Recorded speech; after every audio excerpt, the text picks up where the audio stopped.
আগামী আষাঢ় মাসে 22 তারিখে আমাদের সবচাইতে একটা বড় উৎসব আছে। এই রথযাত্রার কথা রথযাত্রা যখন আসছে, সবাই শুনে রাখুন যে যেখানে আছেন, রথযাত্রার দিনে কিছু কাজ আছে যেগুলো আপনাদের করতে হবে। রথযাত্রার দিনে কিন্তু সবাই মনে রাখবেন, বাড়িতে নিরামিষ খাবেন। সকালবেলায় স্নান করবেন গঙ্গা জল দিয়ে। যদি গঙ্গা জল না পান তাহলে স্নান করার পর গঙ্গা জল মাথায় ঠেকাবেন। তাও যদি না পারেন তাহলে এক কাজ করবেন, কি করবেন না, জলটাকে নিয়ে গঙ্গা গঙ্গা বলে মাথাতে দেবেন, আপনার কিন্তু লাভ হয়ে যাবে। এইবার লক্ষ্য করুন, রথযাত্রা দিয়ে সকালবেলায় একটা নতুন বস্ত্র পরবেন। নতুন বস্ত্র যদি না পারেন, আপনি শুদ্ধ বস্ত্র পোশাক, কাঁচা পোশাক আপনি পরবেন। সেই পোশাকটা পরে কি করবেন মায়েরা, জগন্নাথকে পুজো দেবেন। কি দিয়ে পুজো দেবেন? জগন্নাথের পুজো আম কাঁঠাল যেগুলো হচ্ছে এখনকার মানে ফল, সেগুলো দিয়ে আপনি পুজো করবেন। তবে মনে রাখবেন যে জগন্নাথের কিন্তু 3টে রথ, না কি বলছেন? একটা বলভদ্র, একটা সুভদ্রা, আর একটা কে জোরে বলুন, জগন্নাথ। আগে রথটা কাজ যায়, আগে যায় বলভদ্রের, আর মাঝে যায় সুভদ্রা, আর পেছনে যায় কার জোরে বলুন, জগন্নাথের। আচ্ছা, জগন্নাথের রথটার নাম কি? তালধ্বজ। মায়েরা, তালধ্বজ। আর আর যিনি সুভদ্রা মাঝে আছে, তার রথটার নাম হচ্ছে দর্পদলন। আর কৃষ্ণের রথটার নাম হচ্ছে নন্দী ঘোষ। মায়েরা, কৃষ্ণের রথটাতে কি থাকে, জগন্নাথের রথটাতে কি থাকে না, হলুদ কাপড় থাকে সেদিন। আর বলরামের সুভদ্রাটাতে কোন কাপড় থাকে? তিনি কি কাপড় পরেন? নীল কাপড় পরেন। আর সুভদ্রার রথে কি থাকে? লাল কাপড় থাকে। এগুলো কিন্তু আপনাদের মাথায় রাখতে হবে। যদি কেউ জগন্নাথ মন্দিরে গিয়ে জগন্নাথ দর্শন করতে পারে সেদিন বিরাট লাভ। যদি তাইও না হয়, আপনার বাড়িতে যে ছবি রয়েছে জগন্নাথের, তাকে প্রণাম করে সেদিন পুজো করবেন। গঙ্গা জল দিয়ে তাকে স্নান করিয়ে দিয়ে আপনি পুজো পাঠ করবেন। হ্যাঁ, যদি আপনি রথযাত্রায় ওখানে না যেতে পারেন, তবে বাড়িতে ছোট্ট একটা রথ তৈরি করে রথের দড়ি টানলে আপনার লাভ আছে। তবে মাথায় রাখবেন, রথের দড়ি যখন টানবেন তখন কেউ যেন জুতো পরে চটি পরে না টানে, যেন খালি পায়ে রথের দড়ি টানতে পারে। সবাই মিলে বলুন, জগন্নাথ দেব কি, জগন্নাথ দেব কি, জগন্নাথ দেব কি, জগন্নাথ দেব কি। আপনার বাড়িতে আপনারা দেবতার সেবা করেন তো, লক্ষ্মী পুজো করেন, দুর্গা পুজো করেন, কিংবা বাড়িতে আপনারা কৃষ্ণ পুজো করেন। ভগবান খুশি হয়েছে কিনা 3টে লক্ষণ দেখলে বুঝতে পারবেন ভগবান খুশি হয়েছে কিনা। আপনার বাড়িতে যখন আপনি কৃষ্ণ পুজো করছেন কি লক্ষ্মী পুজো করছেন, লক্ষ্মী খুশি হলো কিনা আপনি 3টি লক্ষণ দেখে বুঝতে পারবেন। বলবো না, পরে বলে যাবে, বলে যায় নাকি? 3টি লক্ষণ কি কি? যখন ঘিয়ের প্রদীপটা জ্বালাবেন তখন জল জল জল জল করে জ্বলবেন, তার মানে বুঝবেন যে আপনার পুজো ঠিক হচ্ছে। কিংবা আর একটা লক্ষণ কি, আপনি ফুলটা লক্ষ্মীর হাতে বা লক্ষ্মীর মাথায় দিয়েছেন, ফুলটা যদি টুক করে নিচে পড়ে যায় তাহলে বুঝবেন পুজো আপনার সার্থক হয়েছে। যে প্রসাদটা আপনি দিয়েছেন সেই সময় কোনো বাচ্চা ছেলে বা কোনো অতিথি যদি আপনার বাড়িতে আসে, তাহলে বুঝে দেবেন পুজো আপনার সার্থক হয়েছে। 3টে লক্ষণ দেখলে বুঝতে পারবেন যে ভগবান পুজো ঠিক নিল কিনা। যদি 3টে লক্ষণ আপনার কোনোদিন দেখা যায়, তাহলে বুঝবেন আপনার ভগবান সেদিন সেবা পরিষ্কারভাবে নিয়েছে। কালীকে মা বলেছেন, দুর্গাকে মা বলেছেন, মা মনসাকে মা বলেছেন। জোরে বলুন তো, রাধাকে মা বলেছেন? জোরে বলবেন আপনারা। তা আপনাদের মনে প্রশ্ন জাগে না যে রাধাকে কেন মা বলা হয় না? না না, প্রশ্ন অনেক জাগে কিন্তু উত্তর পান না, তাই তো? আজকে আপনাদের জানিয়ে দেবো কৃষ্ণ কেন রাধাকে ছেড়ে 100 বছরের জন্য বৃন্দাবন ছেড়ে মথুরায় গেল, আর কেন রাধাকে মা বলা হয় না। একটু লক্ষ্য করুন, প্রত্যেকটি জিনিসের মধ্যে শিখতে পারবেন। একদিন কৃষ্ণ রাধারানীকে ছেড়ে বিরজার কুঞ্জে লীলা করছে। কার কুঞ্জে মা? জোরে বলুন। বিরজার কুঞ্জে লীলা করছে রাধাকে ছেড়ে। এখন মায়েরা, নারদ মুনি ওই পথ দিয়ে পেরিয়ে যাচ্ছে কৃষ্ণ কৃষ্ণ করে, কখন কৃষ্ণকে দেখতে পায়। কিন্তু কৃষ্ণ যখন বিরজার কুঞ্জে লীলা করছে, তখন শ্রীরামকে বলেছে, শ্রীরাম তুই দরজায় দাঁড়িয়ে থাক, যদি কেউ আসে না বাধা দিয়ে দিবি, ঢুকতে দিবি না। ও মায়েরা, কৃষ্ণ বিরজার কুঞ্জে লীলা করছে বিরজার সঙ্গে, দরজায় দাঁড় করে রেখেছে শ্রীরামকে, বলেছে শ্রীরাম কেউ যদি আসে না তুই কিন্তু বাধা দিবি, ঢুকতে দিবি না, আমার অনুমতি ছাড়া প্রবেশ নিষেধ। কিন্তু সেই পথ দিয়ে একজন আসছে, তিনি কে? যার নাম হচ্ছে নারদ। মায়েরা, নারদকে আপনারা চেনেন? জোরে বলুন, চেনেন? এমন ভাবে বলছেন আপনার পাড়ার লোক বোধ হয়। আমি ওই নারদের কথা বলি নাই যে আপনার কথা আমাকে, আমার কথা আপনাকে লাগিয়ে দেবে, সেই নারদ নয়। যে ভক্ত ভগবানের মধ্যে মিলন ঘটিয়ে দেবে, আমি সেই নারদের কথা বলছি। সেই নারদ বিনাটি বাজিয়ে চললো কোথায়? সোজা বিরজার কুঞ্জে, যেখানে কৃষ্ণ লীলা করছে। খুঁজবার জন্য যাচ্ছে কৃষ্ণকে। কৃষ্ণ আজকে রাধাকে ছেলে কার কুঞ্জে লীলা করছে? বিরজার কুঞ্জে। দরজায় কে দাঁড়িয়ে আছে? শ্রীরাম। নারদ জিজ্ঞেস করছে, শ্রীরাম দরজাটা খুলে দে। বলে কেন? কৃষ্ণকে দেখবো। শ্রীরাম বলল, কৃষ্ণের অনুমতি ছাড়া দরজা খোলা খোলা বারণ। রাধা নারদ মুনি বলল, শোন শ্রীরাম, তুই যদি দরজা না ছাড়িস এমন একজনকে খবর দেবো, যাকে খবর দিলে সে কিন্তু দরজা ছাড়তে বাধ্য হবে। বলে কাকে খবর দেবে তুমি? বলছে আমি খবর দেবো কাকে জানো? বলে কাকে? আমি রাধা রানীকে খবর দেবো, আর রাধা রানী যখন ছুটে আসবে তখন তুমি দরজা ছাড়তে বাধ্য থাকবে। মায়েরা, নারদ ঢেকিকে বাহন করে চললো কোথায়? রাধা রানীর কাছে। নারদ মুনি কৃষ্ণকে মামা বলতো, রাধাকে মামি বলতো। মামি, তোমাকে ছেড়ে মামা বিরজার কুঞ্জে লীলা করছে। রাধা রানী খবরটা পেয়ে কোমরে কাপড়টা বেঁধে চললো কোথায়? বিরজার কুঞ্জের দিকে। ছুটে গিয়ে দেখলো দরজায় দাঁড়িয়েছে শ্রীরাম। শ্রীরাম, দরজা ছাড়। শ্রীরাম বলল, না, দরজা ছাড়বো না। শ্রীরাম, দরজা ছাড়। না, দরজা ছাড়বো না। যদি দরজা না ছাড়বি আমি জোর করে ঢুকে যাবো। যেই না রাধা রানী জোর করে ঢুকতে গেছে অমনি শ্রীরাম আছাড় দিয়ে ফেলে দিয়েছে রাধা রানী। রাধা রানী শ্রীরামকে অভিশাপ দিল, শ্রীরাম, তুই আমার সঙ্গে দৈত্যের মতো, অসুরের মতো আচরণ করলি, আমি তোকে অভিশাপ দিলাম, তোর দৈত্যকুলে জন্ম হোক। শ্রীরাম, এই তোকে অভিশাপ দিলাম, তোর দৈত্যকুলে জন্ম হোক, তোর নাম হবে শঙ্খচূড় দৈত্য। মায়েরা, তুলসীর স্বামীর নাম শঙ্খচূড় দৈত্য। এখন প্রশ্ন হবে না, তুলসী এত পবিত্র নারী, কিন্তু কেন তার স্বামী হয়ে গেল শঙ্খচূড় দৈত্য? এরও কারণ আছে। দেখবেন, গণেশ দেখতে ভারী সুন্দর, হাতির মাথা হতে পারে, গণেশ দেখতে ভারী সুন্দর। গণেশ খুব সিদ্ধান্ত নিয়েছে আমি বিয়ে করব না, চিরকুমার থাকবো। কিন্তু একদিন তুলসী দেবী তাকে দেখে আকৃষ্ট হলো এবং গণেশকে বলেই ফেললো, আমি তোমাকে ভালোবাসি এবং তোমাকে বিবাহ করতে চাই। গণেশ বলছে, না, আমি সিদ্ধান্ত নিয়েছি চিরকুমার থাকবো, আমি বিয়ে করব না। তুলসী দেবী বারবার যখন এই কথা বলে তখন গণেশ চিৎকার করে বলে উঠলো, শোনো, তুমি যখন বারবার আমাকে এই কথা বলছো, বিবাহের প্রস্তাব দিচ্ছ, আমি তোমাকে অভিশাপ দিলাম তোমার যেন দৈত্য স্বামী হয়। এই জন্য মায়েরা, তুলসী দেবীর স্বামীর নাম কি হলো? শঙ্খচূড় দৈত্য। তাকান, শঙ্খচূড় দৈত্য। এখন প্রশ্ন হবে মায়েরা, এইদিকে তাকান, তুলসী দেবীও কিন্তু শঙ্খচূড় দৈত্যকে অভিশাপ, গণেশকে অভিশাপ দিল। তুমি যেমন সিদ্ধান্ত নিচ্ছ চিরকুমার থাকবে, তোমাকে অভিশাপ দিলাম তোমার একের চাইতে দ্বিতীয় বিয়ে হবে, মানে অধিক বিয়ে হবে। ওই জন্য গণেশের দুটো বিয়ে হয়েছিল, একটা সিদ্ধি, একটা ঋদ্ধি। মায়েরা, দাদা ভাইরা যারা ব্যবসা করেন তারা খুব একটা দামি কথা শুনেন। বলছে গণেশের মূর্তি দেখবেন দু রকম, একটা ডান দিকে সুর, একটা বাম দিকে সুর। একটা ডান দিকে সুর, একটা বাঁ দিকে সুর। যদি ডান দিকে সুরাওলা গণেশ পান তাহলে আপনি যেখানে দোকান ব্যবসা করছেন ওখানে রাখবেন, আর বাঁ দিকে সুরাওলা গণেশ আপনি বাড়িতে রাখবেন। কেন? ডান দিকে সুরাওলা গণেশ হলো সিদ্ধিদাতা গণেশ, আর বাঁ দিকে সুরাওলা গণেশ হলো ঋদ্ধিদাতা গণেশ। বাঁ দিকে সুরাওলা গণেশ বাড়িতে লক্ষণ ভালো, আর ডান দিকে সুরাওলা গণেশ সবসময় ব্যবসা বাণিজ্য যারা করে তাদের ওখানে রাখা ভালো। সবাই লক্ষ্য করুন মায়েরা, যেই না অভিশাপ দিয়েছে শঙ্খচূড় দৈত্য কুলে তোমার জন্ম হবে, দৈত্য হবে, শ্রীরাম তখন অভিশাপ দিল, রাধে, তুমি যেমন আমাকে অভিশাপ দিলে আমার দৈত্য কুলে জন্ম হবে, দৈত্য কুলে জন্ম হওয়া মানে ভগবানকে ভুলে থাকা, আমি তোমাকে অভিশাপ দিলাম তুমি 100 বৎসরের জন্য কৃষ্ণকে হারা হবে। রাধা রানী কেঁদে কেঁদে বলল, শ্রীরামেরই, শ্রীরামেরই, তুই এত বড় অভিশাপে আমায় দিস না শ্রীরাম, এত বড় অভিশাপে দিস না শ্রীরাম। ঘরে জ্বালা বাইরে জ্বালা, একবারও কৃষ্ণ ভজন করার সময় পাই না। তবু যখন কৃষ্ণের ছায়ায় এসে একবার বসি, আমার তাপিত পরাণ জুড়িয়ে যায়। আমার কৃষ্ণ যদি চলে যায় আমি কি নিয়ে থাকবো? শ্রীরাম বলল, অভিশাপ যখন দিয়েছি আর ফিরিয়ে নেওয়া যাবে না, তুমি 100 বৎসরের জন্য কৃষ্ণ হারা হবে।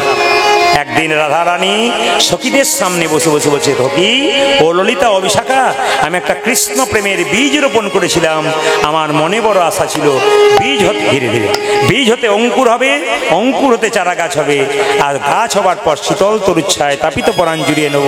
কিন্তু কি হলো জানিস ললিতা?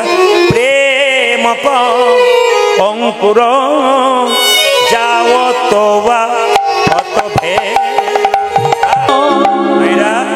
একটু আগে আপনারা শুনলেন যে রাধারানীকে মা বলা হয় না কেন? না, শ্রীরাম দ্বিতীয় অভিশাপটা দিয়েছিল, তোমাকে যে মা বলেছিলাম তুমি যখন মায়ের রূপ ধারণ করে এসেছো, তুমি যখন অভিশাপ দিলে ছেলেকে যে শঙ্খচূড় দৈত্যের রূপে জন্ম নাও, তোমাকে অভিশাপ দিলাম তোমাকে পৃথিবীতে কেউ কোনোদিন মা বলে ডাকবে না। শ্রীরামের অভিশাপ থেকে রাধারানীকে মা বলে ডাকা হয় না। আপনারা কেউ কেউ প্রশ্নের উত্তর দিতে পারবেন। শ্রীরামের অভিশাপ থেকে রাধারানীকে মা বলে ডাকা হয় না। ঝর্ণা মহাশয়া যেদিন মাচাতে চেপে শ্মশানে চলে যাচ্ছিল, বাড়ির তো সবাই কেঁদেছিল, পাড়ার সবাই দুঃখ পেয়েছিল।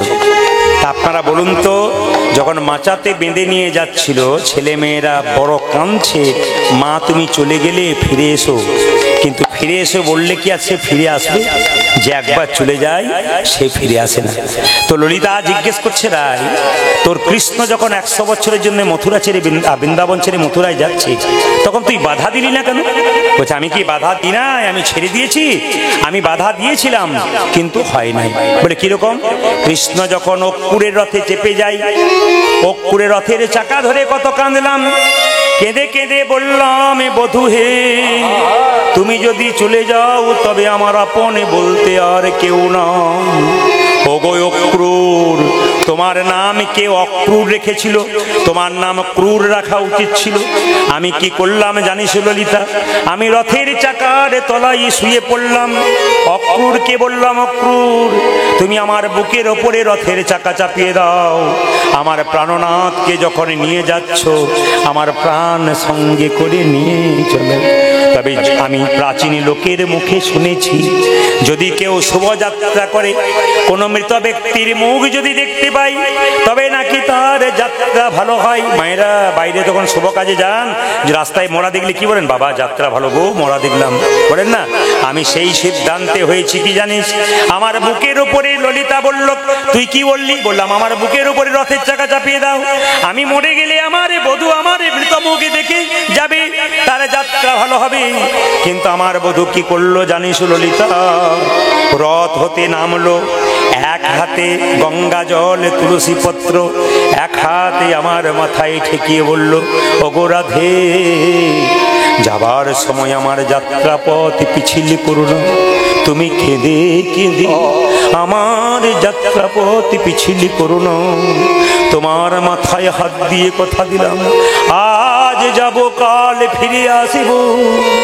কিন্তু ললিতা রে, আমার বধূ বলল আজ যাব কাল ফিরে আসবো। বধূর কথাটি কেমন জানিস? ব্যবসায়ী লোকের মতো। সামনে দোকান আছে, আপনি দেখতে পাচ্ছেন, দোকানদারও কীর্তন শুনছে, পাশে যারা বসেছে তারা শুনছে। আমাদের বীরভূমে কোনো দোকানে যদি আপনারা যান, প্রায় দোকানের দরজায় লেখা থাকে আজ নগদ কাল ধার। আজকে আপনি 100 টাকা নিয়ে নগদ আনতে গেলেন, কালকে ভাবলেন ধার নেবো, রাত্রি পেরোলে আবার ওই লেখাটাই রয়ে যাচ্ছে, আজ নগদ কাল ধার। কাল আর হচ্ছে না। আমার বধূর কথাটি কেমন জানিস? ব্যবসায়ীর মতো। আজ যাব কাল ফিরে আসবো। যেই না রাত্রি পেরিয়ে যাচ্ছে, অমনি আবার আজ হয়ে যাচ্ছে। শোন ললিতা, আমি আমার বধূ ফিরে আসবে বলে আমি কি করেছি জানিস?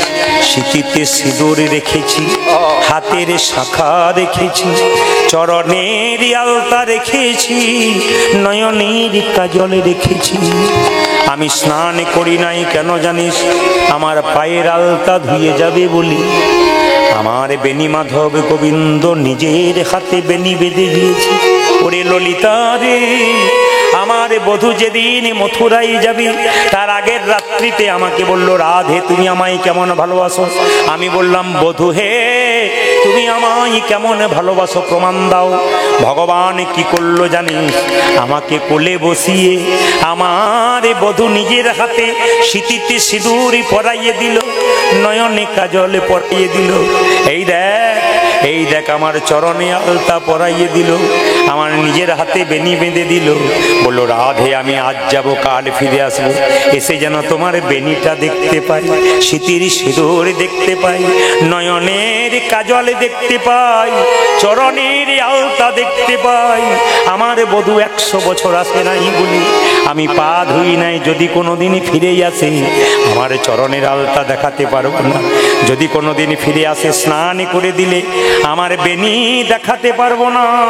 তবে ললিতা রে, আমার বধূ যদি ফিরে আসে, আমি সব দেখাতে পারবো, শুধু দুটো জিনিস দেখাতে পারবো না। কোন দুটো জিনিস? নয়নের কাজল দুটো। কেন দেখাতে পারবি না? কৃষ্ণ বলে কেঁদে কেঁদে আমার নয়নের কাজল মুছে গেছে। আমার নয়নের কাজল মুছে গেছে। বলছে যতদিন কৃষ্ণ আমার ছিল ততদিন আমার দাম ছিল, কৃষ্ণ নাই আমার দাম নাই। এখানটা ভালো শিক্ষা আছে। ও মায়েরা, স্বামী যতদিন সংসারে আদর ততদিন, স্বামী নাই যার আদর তার শেষ হয়ে গেল। কিছু মনে করবেন না।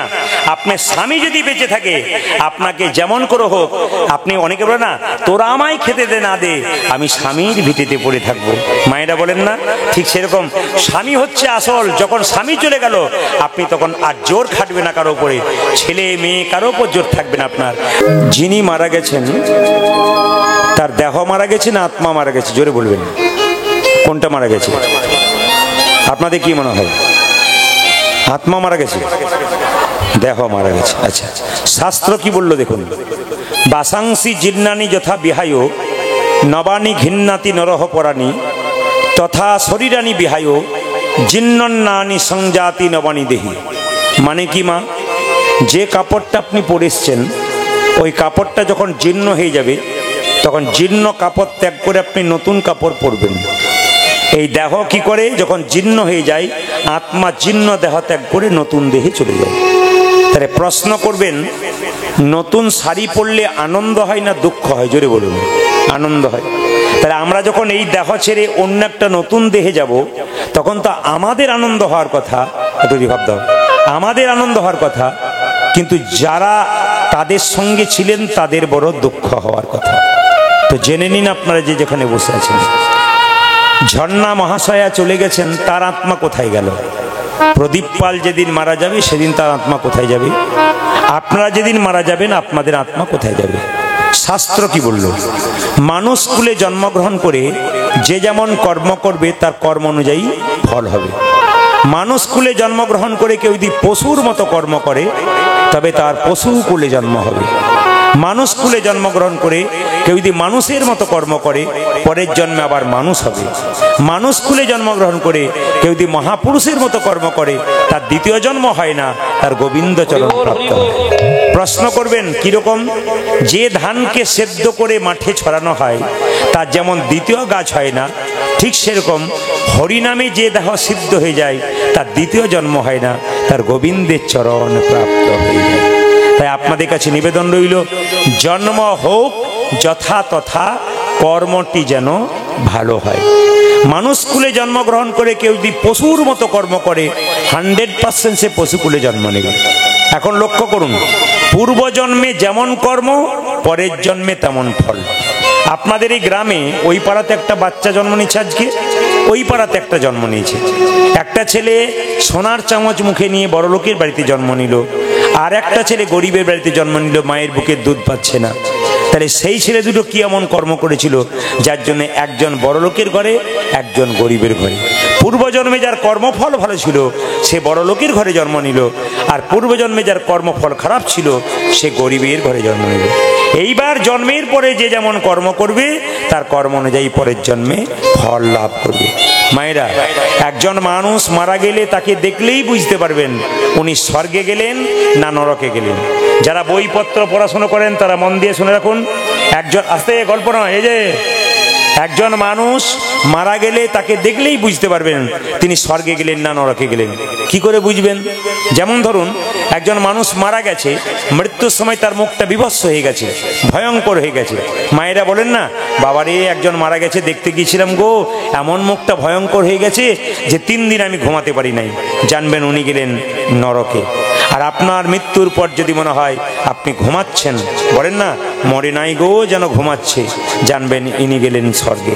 আপনার কর্ম যদি ভালো হয় তবে মৃত্যুর সময় আপনার মনে হবে মৃত্যুর সময় ঘুমাচ্ছেন, আর আপনার কর্ম যদি খারাপ হয় তাহলে মৃত্যুর সময় আপনার মুখটা বিভৎস হয়ে যাবে। আর একটা যে ব্যাপার দেখলে আপনারা বুঝবেন উনি স্বর্গে যাচ্ছেন নরকে যাচ্ছেন।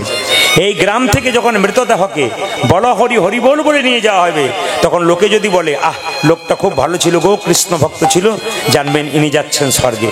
আর আপনার মৃত্যুর পর যদি বলে লোকটা খুব বদমাইশ ছিল, দুষ্ট ছিল, এই গেল ভালো হলো, জানবেন ইনি গেলেন নরকে। তবে শুনে রাখুন, আমাদের শরীরে ভাগবত বলল 9টা ছিদ্র দিয়ে প্রাণ বেরোয়। এই 9টা ছিদ্রের মধ্যে 7টা ছিদ্র দিয়ে প্রাণ বেরোলে আপনি যাবেন স্বর্গে, আর 2টো ছিদ্র দিয়ে প্রাণ বেরোলে আপনি যাবেন নরকে। প্রশ্ন করবেন 9টা ছিদ্র কি কি? তাকান আমার দিকে। 2টো কানের ছিদ্র, 2টো চোখের ছিদ্র, 2টো নাকের ছিদ্র, 1টা মুখের ছিদ্র, 7টা হলো। আর একটা প্রস্রাব আর পায়ু, মানে উপস্থ আর পায়ু, এই 2টো ছিদ্র। বলছে এই 7টা ছিদ্র দিয়ে যদি প্রাণ যায়, উপরের ছিদ্র দিয়ে, তাহলে বুঝবেন আপনি স্বর্গে গেলেন। আর যদি আপনার মৃত্যুর সময় আপনি পায়খানা প্রস্রাব করে দেন, তাহলে জানবেন আপনি যাচ্ছেন নরক, নিম্নগামী।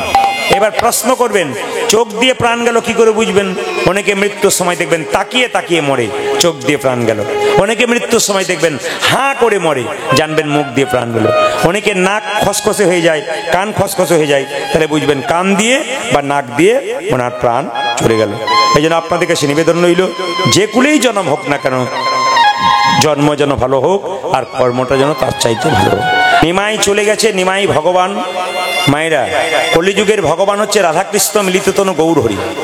যাকে আপনি মহাপ্রভু দেখতে পাচ্ছেন, তার মধ্যে কৃষ্ণ আছে, তার মধ্যে রাধা আছে। কৃষ্ণ কোথায়, রাধা কোথায়? কৃষ্ণ ভেতরে, রাধা বাইরে। কেন না, গৌর যখন রাধে রাধে বলে কেঁদে কেঁদে বেড়ায়, তখন বাইরে রাধা থাকে, ভেতরে কৃষ্ণ থাকে। কেন বলুন তো? যেন সঙ্গে কোনো আঘাত না লাগে। রাধা কৃষ্ণের মিলিত তনু স্বয়ং মহাপ্রভু এসছেন। এই মহাপ্রভুকে আপনারা ধরে রাখতে পারবেন যদি একটা কাজ করতে পারেন, আশ্রয় লইয়া ভজে যে, তারে কৃষ্ণ নাহি তেজে, বাকি সব মরে অকারণ। মায়েরা, বাড়িতে কলাই ভাঙার জাতা আছে তো? না ছিল? আগে ছিল। আচ্ছা, কলাই ভাঙার জাতা এখন আছে কারো বাড়িতে? আচ্ছা বলি, কলাই ভাঙার জাতাতে কটা ফুটো থাকে? 2টো, মাঝে একটা, পাশে একটা। মাঝের ছিদ্রতে একটা গোঁজ, একটু কাট কাট মনে হচ্ছে, রিভাবটা হচ্ছে না। মাঝের ছিদ্রতে মায়েরা, হ্যাঁ, মাঝের ছিদ্রতে আপনার কি ভরেন? একটা কাঠের গঞ্জ। পাশের ছিদ্রতে কলাইয়ের দানাগুলোকে ভরে বান বান বান বান করে ঘুরিয়ে দিলেন।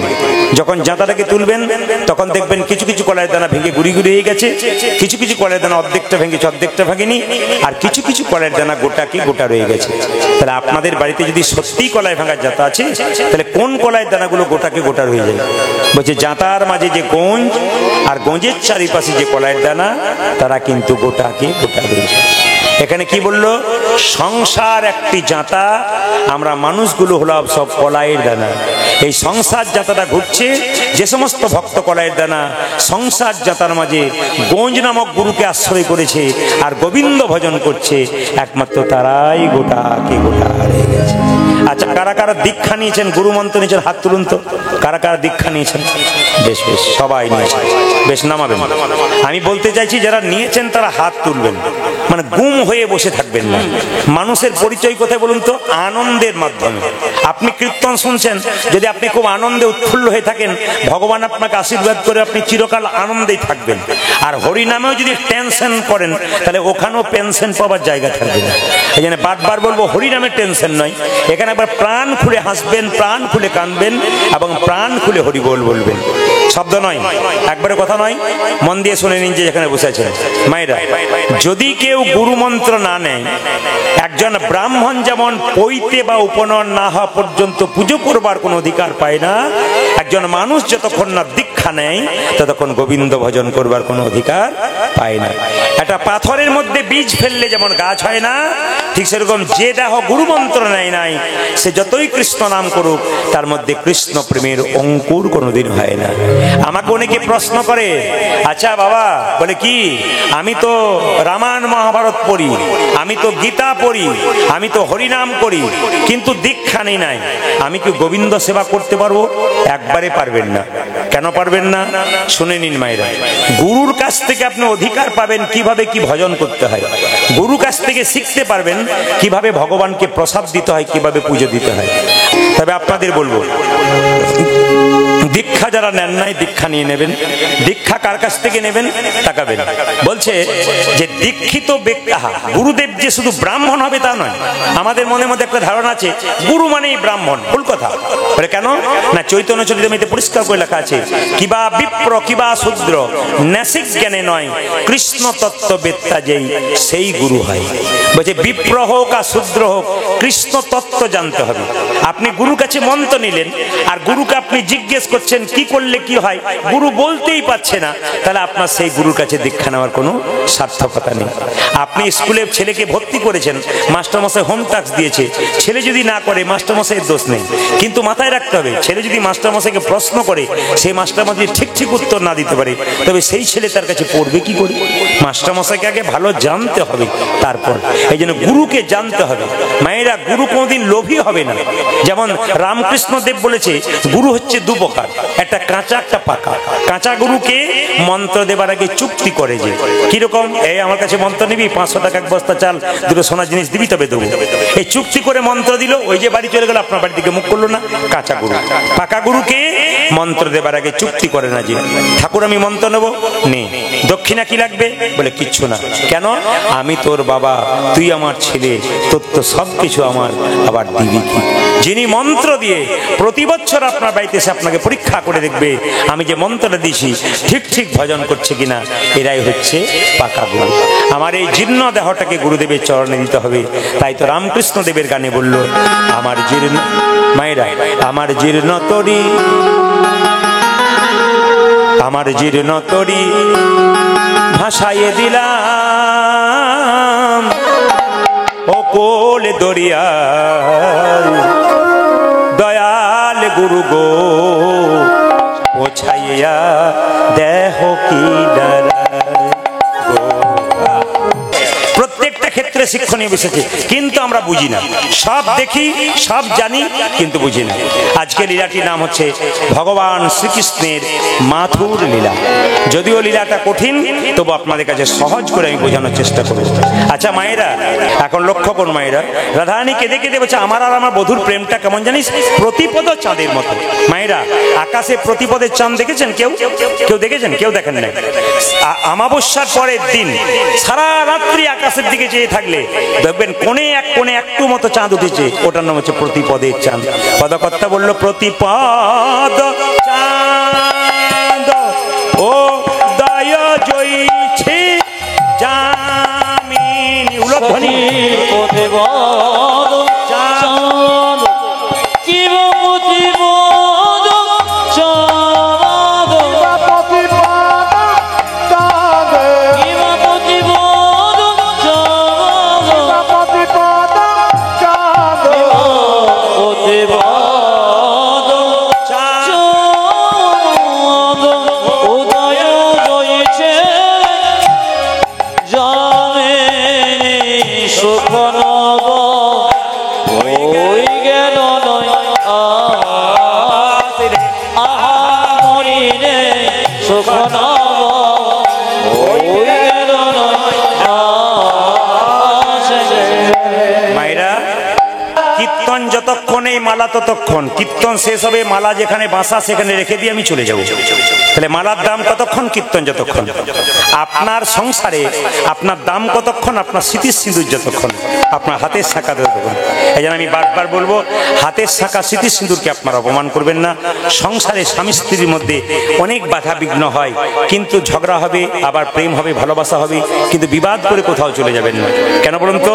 শাস্ত্র বলছে নয়, পণ্ডিতরা বলছে স্বামী স্ত্রীর সম্পর্কটা কেমন, হাত আর চোখের মতো। আপনাদের কিন্তু কিছু মনে করবেন না, চাষিবাসী গ্রাম তো, মায়েদের বোধহয় 8:30 9টার সময় সবার অভ্যাস আছে। কারণ আমি দেখতে পাচ্ছি পিয়া গেল মধুপুরি, আমি তখনই বুঝতে পেরেছি পার্টি আছে। মানে ঘুমানোর অবস্থা আপনাদের ঠিক 8:30 9টা। আর বাবা বলবেন না, সারাদিন পরিশ্রম, তারপর আবার ঘুম, এখন আবার কীর্তন শোনাচ্ছ তুমি, এ আবার ঘুম এলেও গন্ডগোল বটে। না না, আজকে ঘুমাবেন না। 365 দিন তো ভগবান নিজের জন্য দিচ্ছেন। একদিন ভগবানের নাম সুযোগ পেয়েছেন, একদিন দেবেন না? মায়েরা, ছেলের অসুখ করবে, মেয়ের অসুখ করবে, মন্দিরে গিয়ে একবারে আছড়ে পড়বেন, বাঁচাও প্রভু বাঁচাও, তুমি যা চাইবে তাই দেবো, কিচ্ছু দেবার দরকার নেই। হরিনাম শুনবেন, ভক্তি সম্পদ জমা দেবেন গোবিন্দ চরণে, কৃপা সম্পদ পাবেন। ব্যাংকে টাকা জমা দেবেন, তবে তো লাইন দেবেন টাকা তোলার জন্য। টাকা জমা না থাকলে লাইন দেবেন কি করে? আপনি ভক্তি সম্পদ গোবিন্দকে দেবেন, আপনাকে গোবিন্দ কৃপা সম্পদ দেবেন। আমার সঙ্গে আপনার সম্পর্ক ভালো হবে, রাত্রি 12টার সময় গেলে বলবেন 10,000 টাকা দেন তো, আমার দরকার আছে, আমি দিয়ে দেবো। সম্বন্ধ রাখবেন না, সম্পর্ক রাখবেন না।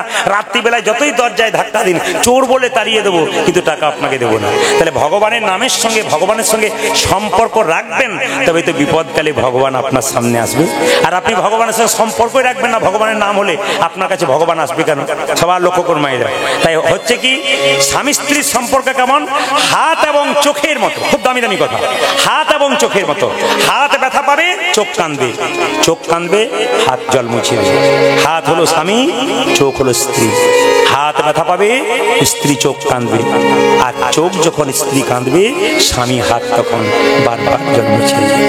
এরকম সম্পর্ক যদি থাকে তবে সম্পর্ক সুন্দর হবে।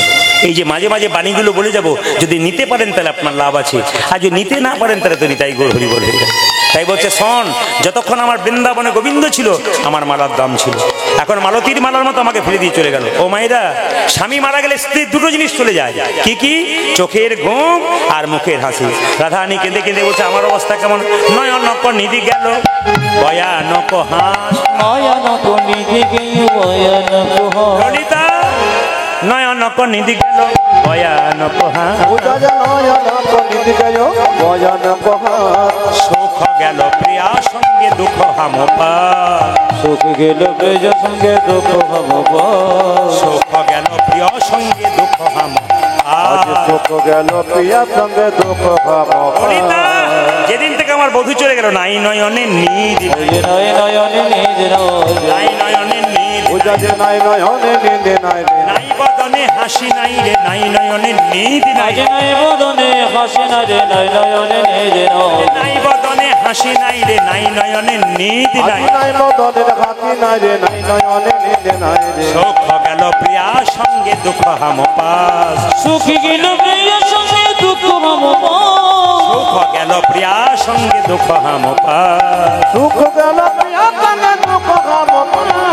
মায়েরা, স্বামী মারা গেলে, ছেলে মেয়ে রেখে দিয়ে চলে গেলে কি বলেন? ওরে আমায় বিষ এনে দে রে, আমার বেঁচে থেকে কি লাভ, আমি মরবো।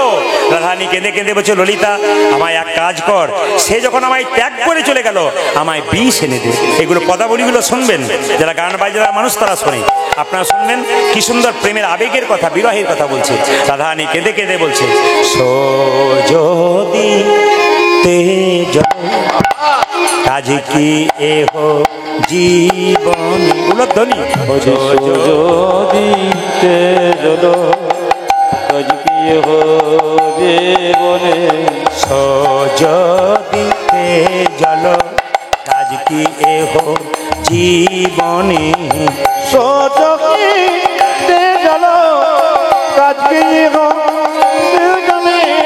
আনহ সখী গরল করি গ্রাসে, আর কি কিবা আনহ সখী রদবনে গ্রাসে মরি ঘরে, আনহ সখী গরল করি গ্রাসে, আরে কিবা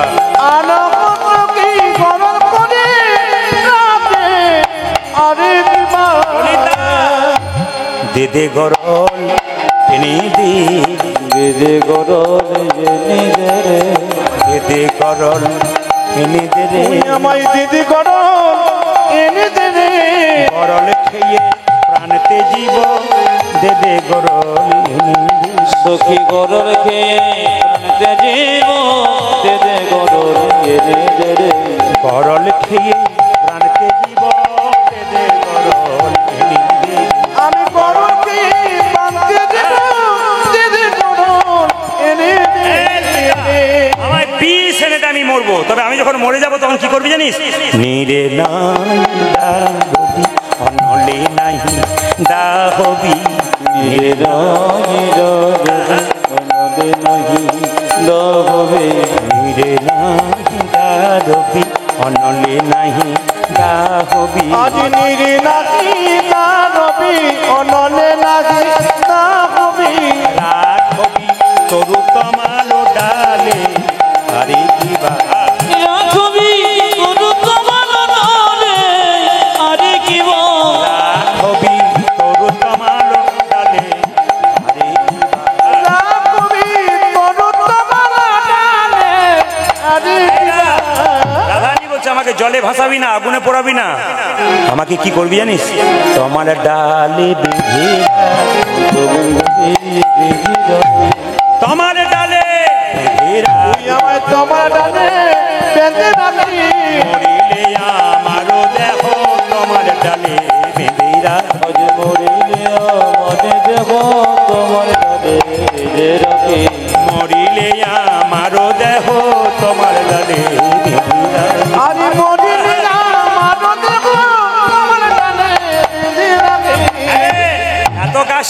তমাল কেন?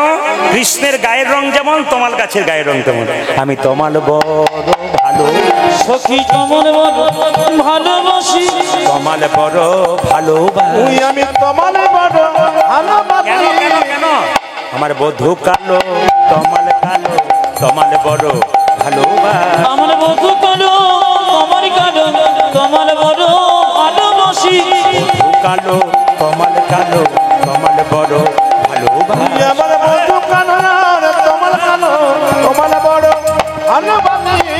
রাখবি তরু তমাল ডালে, আরে কিবা রাখবি তরু তমাল ডালে, আরে কি আগুনে পোড়াবো না কেন? কৃষ্ণ প্রেম আগুনে আমার দেহটা পুড়ে ছাই হয়ে গেছে, তাই পোড়া দেহ পুরাস না। আমার পুরা দেহ পুরাস না রে, পুরা দেহ পুরাস না। ওই আমার বড় দেখো পড়াতে না রে। প্রেম আগুনে পুড়ে গেছে, পুরা দেহ পুরাস না। কৃষ্ণ প্রেম আগুনে পুড়ে গেছে, পুরা দেহ পুরাস না রে। জলে ভাসাবো না কেন? আমার দেহে কৃষ্ণ নাম লেখা আছে। তোরা যদি যমুনার জলে ভাসিয়ে দিস, ভাসতে ভাসতে মথুরাতে গিয়ে লাগবে, আমার শরীরে কৃষ্ণ নাম লেখা থাকবে। যারা যমুনাতে জল নিতে আসবে, মথুরার মেয়েরা, তারা বলবে দেখ দেখ কৃষ্ণ নামে করেছে, কৃষ্ণ নামের দেহটার কোনো গতি হয়নি। তারা দেখিয়ে দেখিয়ে আমার বধূর নামে কলঙ্ক দেবে। আর কি বলবে জানিস? কৃষ্ণ প্রেমের এই কি রীতি, প্রভু কৃষ্ণ প্রেমে এই কি রীতি, কৃষ্ণ প্রেমের এই কি রীতি। আজ কৃষ্ণ প্রেমের একই রীতি।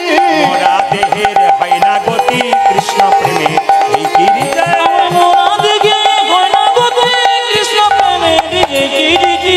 মোরা দেহের হয় না গতি, কৃষ্ণ প্রেমের এই কি রীতি। আজ মোরা দেখে হয় না গতি, কৃষ্ণ প্রেমের একই রীতি। জগৎ, তুই যখন আমার প্রিয় বান্ধবী, তোর সঙ্গে আমার একটা কথা রইল, কি? তমাল ডালে যখন আমার দেহটা বেঁধে দিবি, কাক পক্ষীকে বলবি আমার শরীরে সব জায়গা খেয়ে নেবে, দুটো জিনিস যেন না খাই। বলে কি? আমার নয়ন দুটো। বধূ যদি কোনোদিনই ফিরে আসে, দেহের সব জায়গা খেয়ে নেবে নি, কিন্তু নয়ন দুটো যদি থাকে, আর বধূ যদি ফিরে আসে, একবার নয়ন ভরে দেখবো তাই। গৌর নয়ন ভরে দেখবো তোরে, নয়ন ভরে দেখবো তাই। আজ নয়ন ভরে দেখবো তারে। বধূ যদি ফিরে আসে, নয়ন ভরে দেখবো তাকে। আমার বধূ যদি ফিরে আসে, নয়ন ভরে দেখবো তোরে। বধূ যদি ফিরে আসে, নয়ন ভরে দেখবো তাকে। ওই আমার বধূ যদি ফিরে আসে, নয়ন ভরে দেখবো তারে। রাখবি তরু তমাল ডালে, আরে কিবা। রাখবি তরু তমাল ডালে, আরে কি সবাই মিলে বলুন রাধা রানী কি, শ্যাম সুন্দর কি, মদন মোহন কি। জয় বলছেন না ভয় বলছেন বুঝতে পারছি না। জয় বলুন রাধা রানী কি, শ্যাম সুন্দর কি, মদন মোহন কি, হরিবাসর কি। সবার কাছে নিবেদন রইল। রাধা রানী কেঁদে কেঁদে বলছে, ললিতা আমি এক জন্মে কাঁদি নাই, 4 জন্মে কাঁদছি। কেঁদে কেঁদে দিন কেটেছে, আমি এমনি হত ভাগিনী। চারি যুগে আমি বড় মন্দ ভাগিনী। চারি যুগে আমি বড় মন্দ ভাগিনী। কেঁদে কেঁদে দিন কেটেছে, এমনি হত ভাগিনী। চারি যুগে আমি বড় মন্দ ভাগিনী। আজ চারে যোগে আমি বড় মন্দ ভাগিনী। আঙ্গো না গানের মাধ্যমে বলে দিই, সত্য যুগে সতী সুখে ছিলাম সত্য নারায়ণী। দুর্বাসারি অভিশাপে হলাম মর্তবাসিনী। পিতাই ছিলাম রাম ধরণী, জনক নন্দিনী। ওই কইরি দোষে মা হলাম বনচারী। দাপরে মা ছিনু হয়ে আয়ান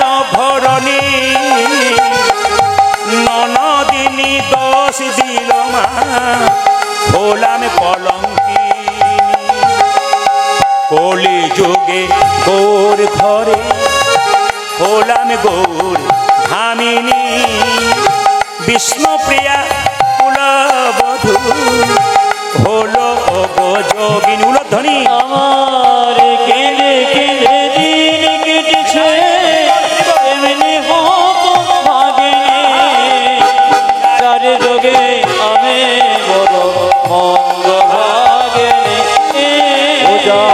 যার যুগে আমি বড় মন্দ ভাগিনী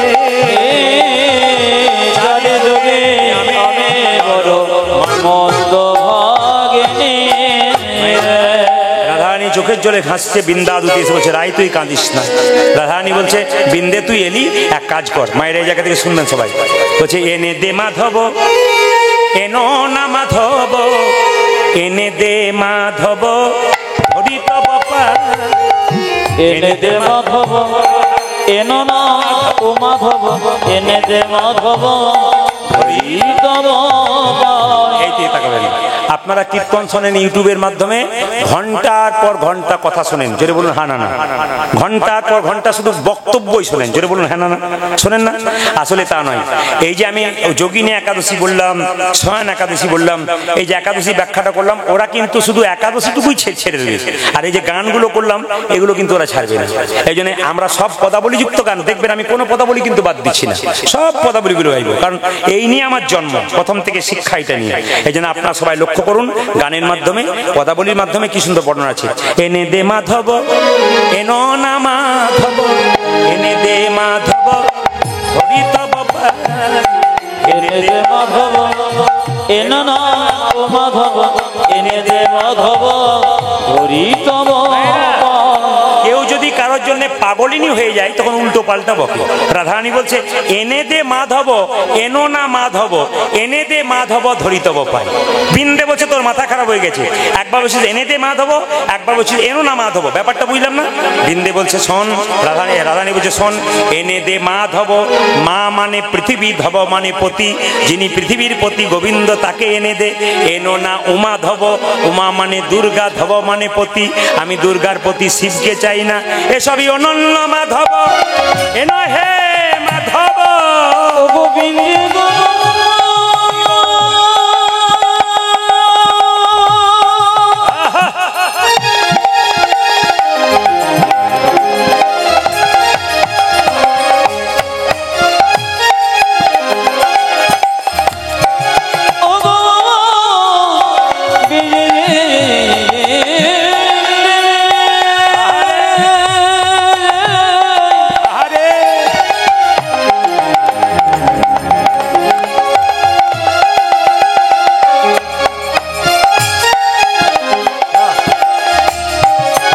দিদি আমায় মাধবকে এনে এনে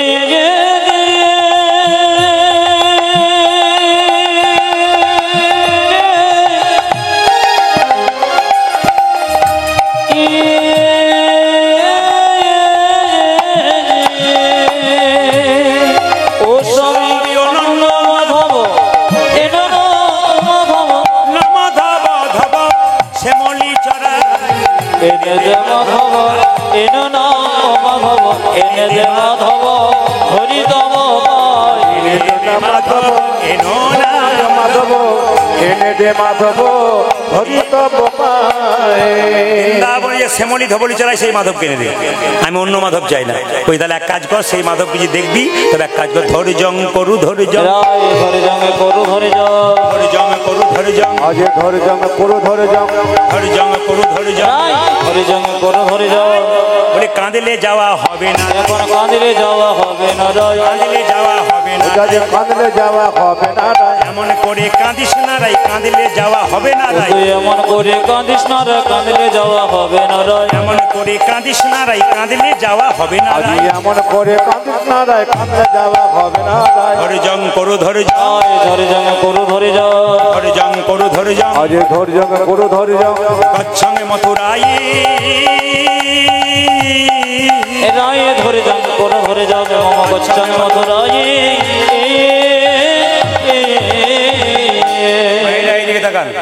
রাধারানীকে প্রণাম করে বিন্দে যখন যাচ্ছে তখন ফিরে এলো রাধারানী জিজ্ঞেস করছে, হ্যাঁ রে রাই, এই বৃন্দে আবার ফিরে এলি কেন? বলছে, বৃন্দাবনে কৃষ্ণ থাকাকালীন তোকে একটা দস্তখত লিখেছিল। মায়েরা কিছু মনে করবেন না, আমি ধরুন কীর্তন করতে এলাম এনাদের বাড়িতে, কাগজে এদিকে কাগজে লিখে গেলাম যে আগামীবারে যখন কীর্তন করতে আসবো তখন আপনাদের কাছে 1 টাকাও নেবো না। এইদিকে দেখাবেন, আমি ধরুন এখানে কীর্তন করতে এলাম, তো কথার মানে বলছি, কিন্তু কীর্তন করতে এলাম, এবার আমি কথা দিয়ে গেলাম 1 টাকাও নেবো না পরের বারে। এবার আমি পরের বারে এসে বললাম এই টাকা আমাকে দিতে হবে, আপনি তখন কাগজটা দেখাবেন, এই যে আপনি লিখে দিয়ে গেছেন, প্রমাণ আছে। বৃন্দাবনে রাধারানী যখন ছিল তখন রাধারানীকে কৃষ্ণ লিখে দিয়েছিল। কি লিখেছিল? যে আমি যে তোমার প্রেমের ঋণী, সোনরাই গরবিনী, আমি যে তোমার প্রেমের ঋণী, তোমার ঋণে নারিলাম সুদিতে, মনে করি বারবার সুদিব প্রেমের ধার, তাই হবে আমায় আবার জন্ম নিতে। ওগো রাধে, আমি তোমাকে কথা দিলাম তোমার প্রেমের ঋণ শোধ করব, আবার আমাকে জন্মাতে হবে। তবে কোন দিন জন্ম যাব? যেদিন নদিয়াই গৌরাঙ্গ হব, নদিয়াই গৌরাঙ্গ হবে, নদিয়াই গৌরাঙ্গ ওই আমি নদিয়ায় গৌরাঙ্গ হব, আমি আচরি ধর্ম শিখাইব, নদিয়াই গৌরাঙ্গ যেদিন আচরে ধর্ম শেখাইব, নদিয়াই গৌরাঙ্গ হবে। সেদিন মাথায় বাঁধিব নামা বলি, কাঁধে নেব ভিক্ষার ঝুলি, কবি মাথায় বাঁধিব নামা বলি, কাঁধে নেব ভিক্ষা ঝুলি, মাথায় বাঁধিব নামা বলি, কাঁধে নেব ভিক্ষার ঝুলি। আজি মাথায় বাঁধব নামা বলে, কাঁদে নেব ভিক্ষার ঝুলে।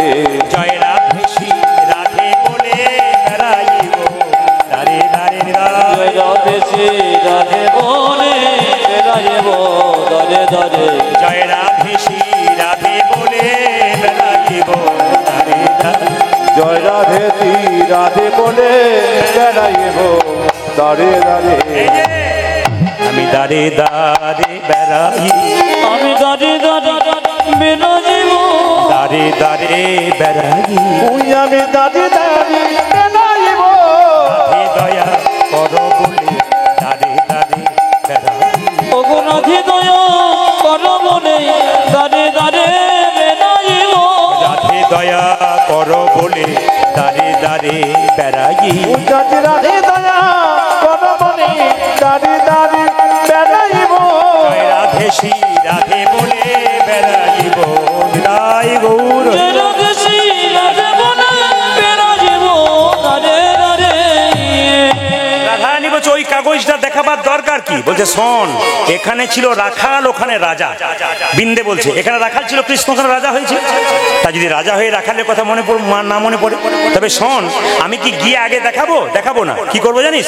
বলে কি বলবো আমি রীতিমতো। দেখবেন মাথুর গান আপনারা শুনছেন, মাথুর গানের খুব সুন্দর সুন্দর ব্যাখ্যা আছে, কঠিন গান কিন্তু সহজ করে বোঝাচ্ছি আপনাদের। বলছে বলবো আমি রীতিমতো, তাতেও যদি না হয় রত, বাঁধবো আমি আপন জোরে, আমার বাধা দেখে যদি মথুরার লোকে সদাই মরে, বলবো আমি গরব করে, আমাদের রাই রাজা পলাতক হয় প্রজা, যদুনাথ দাস ভয় করে না কারে। আমি কথা দিলাম, বলে কি আমি যাব, তবে যদি বাঁধবো, যদি আসতে না চাই তাহলে বাঁধবো। রাধারানী বলছে শোন, আমার গোবিন্দের কোমর করে বাঁধিস না, যদি অঙ্গে লেগে যায়, হ্যাঁ তুই এমন ভাবে কাজ করবি না সাপও না মরে লাঠিও না ভাঙে।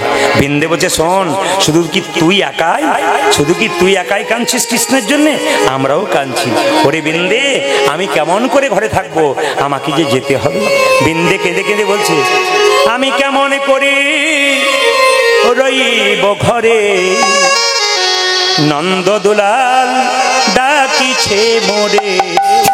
আমি কেমন করে রইব ঘরে, নন্দ দুলাল ডাকিছে মোরে, যশোদা দুলাল ডাকিছে মোরে, আমার যশোদা দুলাল